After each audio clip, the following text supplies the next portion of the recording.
ہو۔ سرکار نے کہا ابن عبد الرحمن تجھے ایک ایسی آیت پڑھاؤں، میں ایک ایسی آیت بتاؤں، اگر کوئی یہ آیت پڑھ لے تو اللہ اس کی مغفرت کر دے۔ اور حضور نے کہا پڑھو عبد الرحمن، میں تمہیں پڑھاتا ہوں، ابن عبد الرحمن پڑھو میں تمہیں پڑھاتا ہوں۔ آئیے حضور کی سنت پہ عمل کرتے ہیں، ہم بھی ایک دوسرے کو پڑھا لیں۔ سرکار نے کہا پڑھو ربنا آتنا فی الدنیا حسنہ وفی الآخرۃ حسنہ وقنا عذاب النار۔ سرکار نے کہا جو یہ آیت پڑھ لے اللہ اس کو بخش۔ ابن عبد الرحمن کہتے ہیں مگر آقا میرا گناہ بہت بڑا ہے۔ اس پہ مطمئن نہیں ہوئے، اپنے گناہ کے معاملے کو لے کے مطمئن نہیں ہوئے، حالانکہ وہ گناہ نہیں تھا کیونکہ عشق تھا دل میں، کچوکے دے رہا تھا نفس، ضمیر کچوکے لگا رہا تھا، محبوب کو تکلیف نہیں۔ کہتے ہیں حضور میرا گناہ بہت بڑا ہے، میرے بدن میں تو خون بھی نہیں، ایسا لگتا ہے جیسے چوٹیاں چل رہی ہیں۔ سرکار فرماتے ہیں اٹھاؤ اس کو لے جاؤ گھر پہنچا دو۔ گھر پہنچا دیے، 8 دن پورے گزرے، پھر بھی وہ نہیں آئے۔ سرکار نے پوچھا سلمان میرا ابن عبد الرحمن کیسا ہے؟ ہائے ہائے، جس کو میرے کریم آقا میرا کہہ کر کے پکارے، اس کو میرا کہہ کر کے پکارے، ہم ہیں ان کے وہ ہے تیرے تو وہ ہم تیرے، اس سے بڑھ کر تیری سمت اور وسیلہ کیا ہے؟ اب میرا ابن عبد الرحمن کیسا؟ آقا وہ زندہ نہیں رہے گا، وہ مر جائے گا، نہ کھاتا ہے نہ پیتا ہے نہ سوتا ہے، ایک ہی بات ہے اللہ میرے گناہ کی خبر میرے محبوب۔ حضور کیا ہو گیا؟ پتہ نہیں کیا ہو گیا اس کو، یہی کہتے۔ سرکار فرماتے چلو آج ہم اس کو بتائیں گے کہ ہم اس سے ناراض نہیں ہیں، آج اس کو بتائیں گے، اس کو خوش کر دیں گے۔ سرکار آئے اور ان کے گھر میں صحابہ کو لے کر ان کے بستر پہ بیٹھ گئے۔ آقا کی عادت تھی جب بھی کسی مریض کو دیکھنے جاتے تو اس کے بستر پہ بیٹھ جاتے، بستر سر بالی، انہیں رحمت کی ادا لائی، حال بگڑا ہے تو بیمار کی بن آئی ہے۔ بستر پہ بیٹھے پوچھا کیا حال ہے؟ عرض کی آقا برا حال ہے، اس سے بہت بڑا گناہ ہو گیا۔ آقا اس سے آپ کا دل تو نہیں دکھانا، آپ کو خبر تو نہیں ہوئی نا؟ سرکار نے ان کا سر لیا اور سر لے کر اپنی گود میں رکھا۔ کریم آقا کا کرم دیکھیں، ان کا سر لے کر اپنی گود میں رکھا۔ کیا وہ سر ہوگا جو حضور کی گود میں آیا؟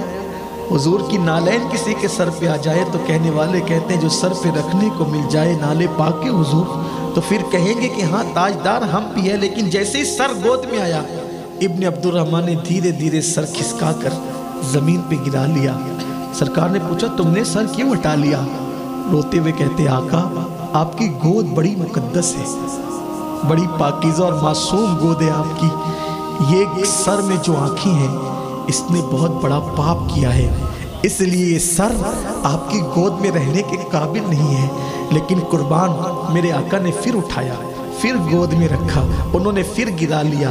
محب اور محبوب کی یہ ادائے دل ربانہ قدرت نے دیکھا، جبریل کو بھیجا، جبریل جاؤ محبوب کو سلام پیش کرو، خوشخبری سنا دو۔ جبریل آئے اور عرض کی آقا اللہ آپ کو سلام کہتا ہے اور فرماتا ہے کہ محبوب ابن عبد الرحمن نے آپ کے دل کا کتنا خیال کیا، آپ کے دل کا کتنا خیال کیا اور اتنا خیال کر کے کتنا رو لیا اس نے۔ اس سے کہہ دو یہ ایک گناہ تو کیا، اگر یہ پوری کائنات کے انسانوں کے برابر بھی گناہ لے کر آئے گا تو بھی میں نے اس کی مغفرت فرما دی۔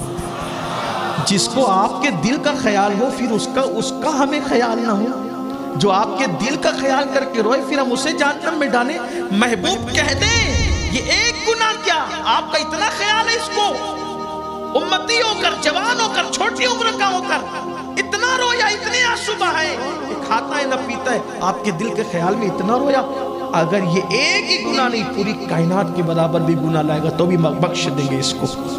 سرکار نے کہا ابن عبد الرحمن دیکھ تیرے لیے کیسی خوشخبری آئی۔ پوری طاقت سے اپنے آپ کو سمیٹا، اٹھ کے بیٹھ گئے۔ کیا کہا میرے اللہ نے؟ اللہ کہتا ہے کہ محبوب کے دل کا خیال کر کے تم بہت رو چکے، یہ ایک گناہ تو کیا اگر پوری کائنات کے برابر بھی گناہ لاؤ گے اللہ بخش دے گا۔ پھر عشق نے انگڑائی لی اور چیخ ماری، یہ کہتے ہوئے زمین پہ گر گئے میں نے کیا کیا اور میرے اللہ نے کیا کیا۔ جب زمین پہ گرے آنکھ بند ہو گئی، لوگوں نے اٹھانا چاہا، سرکار نے فرمایا اب اس کو مت اٹھاؤ، اب اس کو دنیا کی کوئی طاقت نہیں اٹھا سکتی، اس لیے کہ ایک گناہ کے احساس نے اس کی جان لے لی ہے۔ یہ دنیا سے چلا گیا ہے اس احساس کے ساتھ۔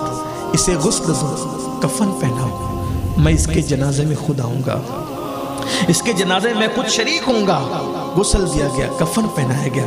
جب جنازہ اٹھائی ابن عبد الرحمن کا، جس نے نبی کے دل کا خیال کرتے کرتے خود کو دنیا سے دور کر لیا تھا، دنیا سے آنکھیں بند کر لی تھی، یہ تھے عشاق، یہ تھے عاشق۔ محبوب کے دل کا اتنا خیال تھا، اتنا۔ جب جنازہ اٹھا، حضور بھی اس جنازے میں پیچھے پیچھے چل رہے تھے، لیکن جب میرے آقا چل رہے تھے تو پیر زمین پہ رکھ کر نہیں چل رہے تھے، بلکہ انگلیاں رکھ کر چل رہے تھے۔ صحابہ نے کہا آقا ہم نے آج سے پہلے کبھی ایسے چلتے آپ کو نہیں دیکھا، آپ ایسے کیوں چل رہے ہیں؟ آقا فرماتے ہیں جو میں دیکھتا ہوں تم نہیں دیکھ سکتے، جو میں سنتا ہوں تم نہیں سن سکتے۔